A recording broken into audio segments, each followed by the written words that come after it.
아마 이 영화를 안 보신 분도 오겐키 데스까 막 이렇게 얘기하는 그 영화는 기억하실 것 같습니다. 사랑하는 사람을 잃어도 다음날 출근을 하고 히히덕거리고 얘기하고, 그거 왜 그럴까요? 그 사람이 철이 없어서? 그 사람이 슬퍼하지 않아서? 그게 어른이니까. 그리고 떠난 사람이 그걸 원치 않으니까. 뭔가를 잃고 슬퍼하시는 분들한테 분명한 도움을 줄 수 있는 영화라고 생각합니다. 안녕하세요. 오늘부터 또 새로운 시리즈를 하나 기획했는데요. 시리즈의 제목은 법의학자가 바라보는 영화입니다. 저는 이제 가끔 영화 볼 때 제 그 직업상 약간 다른 시선으로 보는 경우가 있어요. 예를 들면 죽음에 대해서 여러 가지 생각들 하게 되는데, 그래서 제 시선으로 보는 영화 감상을 한번 말씀드리고 싶다라는 생각이 들었습니다. 오늘 제가 선택해 본 영화는 러브레터입니다. 러브레터 1995년 영화더라고요. 저는 이와이 슌지 감독의 4월 이야기라는 영화를 진심으로 좋아합니다. 가장 좋아하는 영화인데, 가장 유명한 영화는 이 러브레터이죠. 순수한 사랑 영화로 잘 알려져 있고요. 첫사랑의 추억, 눈 덮인 홋카이도, 그리고 오겐키 데스까. 아마 이 영화를 안 보신 분도 오겐키 데스까 막 이렇게 얘기하는 그 영화는 기억하실 것 같습니다. 사실은 뭐 러브레터 사랑 영화인데 이게 왜 죽음과 관련돼서 법의학자가 바라본 영화 첫 번째 영화로 선정했느냐? 저는 이 영화를 죽음과 애도에 관한 영화라고 생각합니다. 더 정확하게는 사랑하는 사람을 떠나보낸 후에 그를 서서히 마음속 깊은 곳에서 수용하고 간직하고 남겨두는 그런 건강하고 그렇지만 슬픈 그리고 아름다운 이야기라고 생각합니다. 오늘 저랑 함께 왜 이 영화가 애도, 사랑하는 사람을 떠나보내고 애도, 슬픔, 죽음에 관해서 어떤 명상할 수 있는 영화인지 한번 살펴보도록 하겠습니다. 그러면 이 영화 스토리에 대해서 좀 말씀드릴 텐데요. 이 영화는 그 나카야마 미오의 그 젊은 시절, 최근에 이제 제가 동영상을 올렸지만 히치하기라고 그래서 왜 뜨거운 온탕 냉탕 이러다가 돌아가셨던, 좀 안타깝지만 이분의 젊었을 때의 아름다운 모습을 볼 수 있는데요. 이분이 이제 와타나베 역할과 이츠키라는 역할을 맡았어요. 이게 어떤 스토리냐면 간단하게 말씀드릴게요. 어느 날 사랑하는 결혼을 약속했던 남자친구가 산에서 조난당해서 사망했습니다. 남자 이름이 이츠키예요. 그러니까 이츠키를 사랑했던 와타나베는 그를 너무 그리워하게 돼요. 3년이 지났는데도 그를 잊지 못해서 슬픔에 빠지게 돼요. 그러다 어느 날 우연히 그가 어렸을 때 살던 홋카이도의 주소에 그가 너무 보고 싶으니까 편지를 씁니다. 사랑하는 이츠키, 떠나보낸 이츠키에 대해서 그리운 마음으로 편지를 썼는데 답장이 와요. 이게 무슨 공포 심령 영화냐? 이럴 수도 있는데 누가 답장을 한 거냐면, 사실은 그 집에 이츠키의 집에 사실은 이츠키가 살아요. 근데 그 남자 이츠키가 아니라, 죽은 이츠키가 아니라 이름이 똑같은 다른 여성 이츠키가 삽니다. 그 여성도 나카야마 미오가 같이 1인 2역을 맡았는데요. 그러니까 이제 둘이 막 엇갈리다가 어떻게 되냐? 사실은 죽은 남자 이츠키가 중학교 시절 사랑했던, 마음속에 깊게 가지고 있던 그 여성이 자기와 이름이 똑같았던 이츠키였던 거예요. 그런데 중학교 때 이사 올 수 있잖아요. 집안 사정상. 그래서 이사 오고, 근데 그러다 대학 시절에 이 와타나베를 만나게 되는데, 이 와타나베는 자기가 중학교 때 사랑한 이츠키와 외모가 너무 닮은 거야. 그래서 사랑을 하게 됐고, 그래서 뭐 잘 결혼도 할 것 같고 막 이렇게 됐는데, 그만 산에서 떨어져서 사망했는데, 떨어질 때 푸른 산호초의 노래를 부릅니다. 그러면서 떨어져요. 그러니까 이제 늘 궁금했던 거예요. 와타나베는 내 사랑하는 사람이 마지막에 왜 그 노래를 불렀을까? 여기까지 스토리를 들으면 어떤 분들은 이렇게 얘기해요. 뭐야, 남자가 나쁜 놈 아니야. 중학교 때 좋아하던 여자애를 똑같이 생긴 애를 좋아했는데 사실은 잊지 못한 거 아니야? 얘는 대체품 아니야? 이렇게 보시는 분도 있고, 또 어떤 분들은 푸른 산호초의 노래가 남쪽에서 바람이 분다는 거거든요. 그러니까 원래 와타나베는 고베에 살고 여자 이츠키는 홋카이도에 살아요. 오타루. 그러니까 남쪽에서 바람이 분다는 건, 한때는 내가 이츠키를 사랑했지만 중학교 때는, 그리고 닮은 여성이었던 와타나베를 사랑하게 됐지만 진실한 사랑은 와타나베가 아닌가, 뭐 이렇게 해석하시는 분들도 있어요. 저는 이 영화를 딱 봤을 때 그러면 주인공이 누굴까요? 물어보면 다들 여자 이츠키와 와타나베를 연기한 나카야마 미호라고 생각하실 거예요. 근데 저는 사실은 이 영화를 보면서 주인공은 남자라고 생각했습니다. 죽은 이츠키. 얼마 나오지도 않아요. 왜 그러냐? 이 사람을 중심으로 흘러갑니다. 예를 들어 저는 이츠키가 사망하고 죽음을 바라보는 태도가 크게 세 가지가 있었는데, 첫 번째가 이츠키의, 즉 남자의 부모님이에요. 이거는 이 영화를 보신 분들도 많이 기억 못 하는데요. 아주 영화 초반에 뭐가 나오냐면 그 남자 이츠키, 아들이 죽은 거예요. 근데 그 부모가 매년 아들이 죽은 날에 사람들을 불러서 파티를 엽니다. 명랑하고 밝고 북적북적대는 파티예요. 되게 이상하죠. 아니, 아들 죽은 날 사람들을 모아놓고 파티를 하는 거야. 근데 그리고 어떤 분들은 야, 자식이 죽었는데 웃음이 나와? 뭐 이럴 수 있는데, 근데 이게 사실은 이 영화에서 가장 건강한 죽음에 대한 대처 방식이 아닌가라는 생각을 했습니다. 우리가 기억할 수 있는 그날의 밝은 모습으로 그를 기억하는 거, 슬픔을 억압하지도 않고 슬픔에 잠식당하지도 않은 채 그를 기억하는 가장 건강한 애도의 방식이라고 느꼈습니다. 두 번째, 저는 여자 이츠키는 전혀 몰라요. 그러니까 여자 이츠키 입장에서 어느 날 편지가 왔는데 겐키 데스까? 이렇게 온 거예요. 그것도 전혀 모르는 여자한테.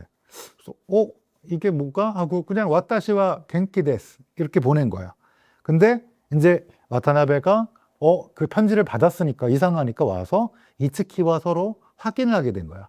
그러면서 이츠키가, 즉 여자 이츠키는 남자 이츠키가 전학 가기 전에 자기한테 이 책을 도서관에 반납해 다오 했던 책이 있었는데, 그때 여자 이츠키는 아마 어머니가 돌아가셨을 거예요, 제 기억에.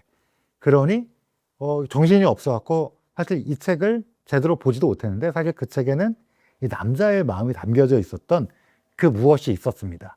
이것까지는 스포일러 못할 것 같고요. 근데 몰랐었어요. 남자 이츠키가 자기랑 이름이 똑같은 애가 있었다는 건 아는데, 근데 자기를 좋아했다는 건 몰랐는데 이번에 알게 된 거예요, 그 여자가 와서. 근데 그 과정에서 드러난 건 결국은 죽은 이츠키 남자애가 여자 이츠키를 얼마나 오래 조용히 사랑했는지를 깨달으면서 사람들이 거기서 굉장한 뭔가 가슴속에 감동을 느끼는 경우가 있었는데, 근데 저는 사실은 사랑받았던 사실조차 모르고 살았잖아요. 그렇죠? 그리고 그의 죽음이 그에게는 그냥 나를 그런 사람이 있었고 떠났구나 이런 거라서, 사실은 죽은 이츠키 남자 입장에서 보면 저는 이 여자를 사랑했던 게 아니라 마지막에 흥얼거렸던 노래는 자기가 진정한 사랑을 했던 사람은 대학교 때 만난 그 와타나베 히로코였다고 저는 생각하는 게 그 이유입니다. 제가 이 영화에서 가장 얘기하고 싶은 거는 와타나베 히로코, 즉 나카야마 미호가 연기했던 3년 동안 그를 잊지 못한 그 여성분이에요. 제가 왜 이 영화를 시작했냐면 이분이 3년 동안 거의 뭐 슬픔에 잠겨서 비탄에 빠져서 제대로 된 일을 못하고 죽은 지 3년이나 지났는데, 그가 살았던 홋카이도의 오타루로 편지를 쓸 만큼 슬픔에 빠져 있어요. 이 행동은 단순히 굉장히 사랑했나 보다가 아니에요. 왜냐하면 이거는 비정상적인 애도 반응입니다. 이게 슬픔의 고착이라고 하는데요. 이게 사실은 용어가 있어요. 지속적 비탄성 장애, 그러니까 Prolonged Grief Disorder라고 그래서 WHO랑 ICD-11에서 또 미국 정신의학회 DSM-5TR에서 독립적인 질환으로, 그 정신질환으로 미친 거야 그런 게 아니라 이게 그 감정으로서 느낄 수 있는 질환으로 공식 등재가 되어 있는데요. 이건 뭐냐? 사랑하는 사람과 사별한 후에 정상적인 애도 반응의 기간과 강도를 넘어서 고통스러운 슬픔이 지속돼서 일상생활에 영향을 주는 것을 얘기합니다. 성인의 경우에는 최소 1년 이상, 아동 청소년의 경우에는 6개월 이상 이런 일상생활의 슬픔을 계속적으로 고통을 느끼고 마음속으로 크나큰 슬픔을 느낀다면 이거는 지속성 비탄장애라고 불러요. 저는 와타나베 히로코가 지속성 비탄장애라고 생각했어요. 왜냐하면 3년이 지났어요. 근데 여러분들은 이렇게 제가 얘기하면 나 어머니 떠나신 지 3년이 지났다. 저도 똑같습니다. 저도 어머니 떠난 지 3년이 지났는데 이전이야. 잊지 않죠. 너드 커넥션 노래 들으면 웁니다. 우는 건 언제든지 그럴 수 있는데, 근데 제가 왜 이 영화를 지속성 비탄장이라고 얘기하고 왜 이 영화를 얘기하냐? 첫 장면 보시면 아는데 와타나베를 사랑하는 남성이 있었어요. 3년 지나서 이제 잊을 때 되지 않았냐. 그러면서 키스를 시도합니다. 근데 히로코는 키스를 해요. 하는데 좋아서 한다기보다는 약간 체념? 이제는 잊어야 될 것 같은데 여전히 슬픔. 여러분 여성분들 이해되시죠? 난 여전히 누군가를 사랑하지만 이제 떠난 것도 알아요. 그리고 나를 사랑하는 남자가 있다는 것도 아는데 그냥 수동적인 키스라고 저는 느꼈어요. 그러면 이분은 어떻게 되냐? 영원히 사랑을 못하냐? 근데 편지를 썼는데 답장이 와요.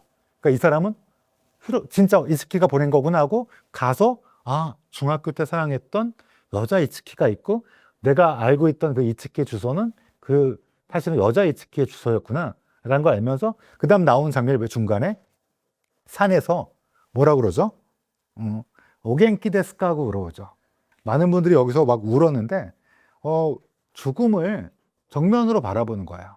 죽은 사람한테 건강하냐고 물어보는 거잖아요.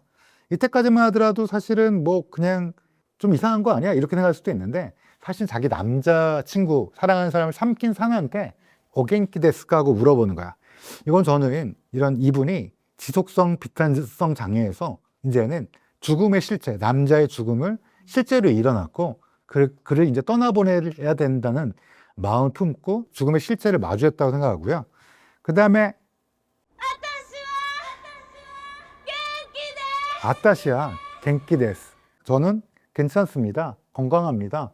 이렇게 얘기한 거는 저는 개인적으로는 이분이 이제는 나는 괜찮아요. 나는 이제 앞으로 괜찮아질 거예요. 그리고 나를 사랑하는 사람, 그리고 내가 어쩌면 앞으로 사랑할 수도 있는 사람과 다른 이제 당신을 사랑하고 당신을 기억하지만 이제 당신을 나의 마음속 깊은 곳에 수용하고 이제 떠나보내겠다 라는 마음을 품은 게 아닌가 싶어서 저는 이 영화를 볼 때 굉장히 그 장면에서 뭐 슬프다고 말씀하신 분도 있는데 저는 새로운 삶을 응원할 수 있는, 그리고 그의 사랑이 이제 그 깊숙한 곳에서 이제는 드디어 수용을 했구나 라는 생각을 했습니다. 저는 그게 히로코의 해방이라고 봤는데요. 죽은 사람을 사실은 계속 이상화합니다. 그를 완벽한 존재로 만들 수도 있고요.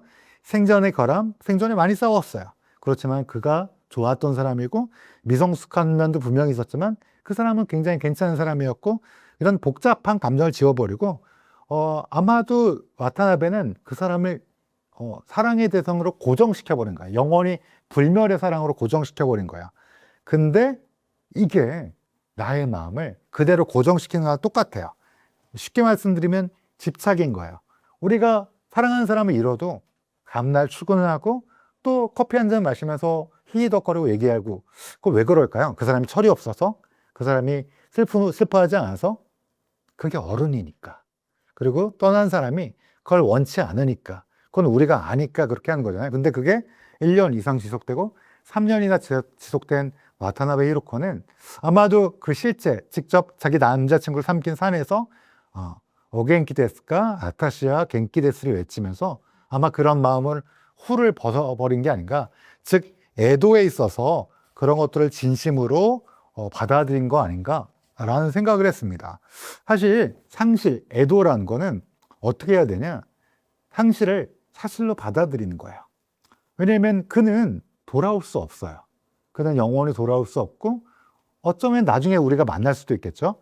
그렇지만 그 상실을 사실로 받아들이고 또 슬픔을 당연히 고통이지만 언젠간 통과할 거로 받아들이는 거예요. 이거는 지나가는 거예요. 마음속 깊은 곳엔 영원한 비탄함이 남아요. 그렇지만 이 당장에 죽을 것 같은 마음, 당장에 그가 보고 싶은 마음, 그런 가슴 아픈, 가슴을 찢는 슬픔은 통과할 수 있는, 그리고 지나갈 수 있는 거라고 인정하는 거예요. 그리고 고인이 없는, 그가 없는 환경에 적응을 하는 거예요. 이 얘기는 굉장히 중요합니다. 사랑하는 사람이 떠나는 것뿐만 아니라 많은 게 있어요. 우리는 부모님을 언젠가는 먼저 떠나보내야 돼요. 절대 우리가 먼저 가서는 안 돼요. 그렇기 때문에 부모님이 떠날 때 우리가 이런 마음을 갖고 있어야 돼요. 그리고 그것뿐만 아니라 여러분 반려동물 키우실 거예요. 개도 키우실 거고 고양이도 키우는데 그도 언젠간 떠나보내야 돼요. 근데 그때 사실은 너무나 슬픈 거예요. 저는 그래서 반려동물을 안 키운다고 한번 말씀드렸는데 환경에 적응할 수 있어요. 그리고 사랑하는 사람과의 관계를 재배치하면서 동시에 새로운 삶을 살아야 되는 거예요. 발에 땅을 딛고 다시 와타시와 겐키 데스. 나는 건강합니다. 사랑하지만 이제 제 삶을 살겠습니다. 하고 앞으로 전진해야 되는 거야. 전 그래서 러브레터가 사실은 오겐키 데스 갈 때 외침에 대답이 없죠. 자문자답인데 그 다음에 그럼에도 불구하고 아타시와 겐키 데스 이렇게 얘기하는 거는 그 죽음을 이제 온전하게 받아들이는 성숙한 인간을 보여줬다는 점에서 저는 진심으로 이 영화가 뭔가를 잃고 슬퍼하시는 분들한테 분명한 도움을 줄 수 있는 영화라고 생각합니다. 그러지 않으면 우리는 생존하지 못해요. 그를 사랑하는 것을 받아들이고 수용하고 이거를 재배치하고 그를 내 마음속 깊은 곳에 다시 수용하는 거, 이거 자체가 우리 인간의 생존에 가장 중요하다고 생각합니다. 첫 번째 영화로 러브레터 얘기를 해봤는데요. 어떻게 생각하실지 모르겠지만 전 러브레터가 굉장히 아름다운 사랑 영화라고 생각합니다. 제가 2003년도에 이 영화를 너무 보고 2003년도에 일본에 초청받았거든요. 그래서 홋카이도 대학에서 초청받아서 가서 발표한 다음에 택시 운전사분께 이 티켓 사오스 막 이랬더니 모르시는 거예요. 그래서 막 인터넷 찾아갖고 막 이렇게 주소 보여줬고 가봤더니 꽤 잘 보존돼 있는 집이 있더라고요. 그래서 가봤는데 저는 그 사랑뿐만 아니라 제 이 직업을 오래 하다 보니까 그 영화를 다시 보게 되면 사랑하는 사람을 떠나보낸 후에 애도, 깊은 애도와 그 우리가 어떻게 다시 이 삶을 발에 땅을 딛고 살 건지에 대한 영화로도 읽혀갖고 죽음 관련돼서 법의학자의 시선으로 러브레터라는 영화를 한 번 더 살펴봤습니다. 여러분 혹시 최근에 사랑하는 사람 떠나보낸 분 그리고 너드 커넥션의 노래를 보고 떠나지 말아요 이렇게 막 엉엉 우시는 분이 있으시면 와타시와 겐키 데스 한번 얘기하시고 잘 수용하시길 바랍니다. 긴 시간 동안 들어주셔서 감사합니다.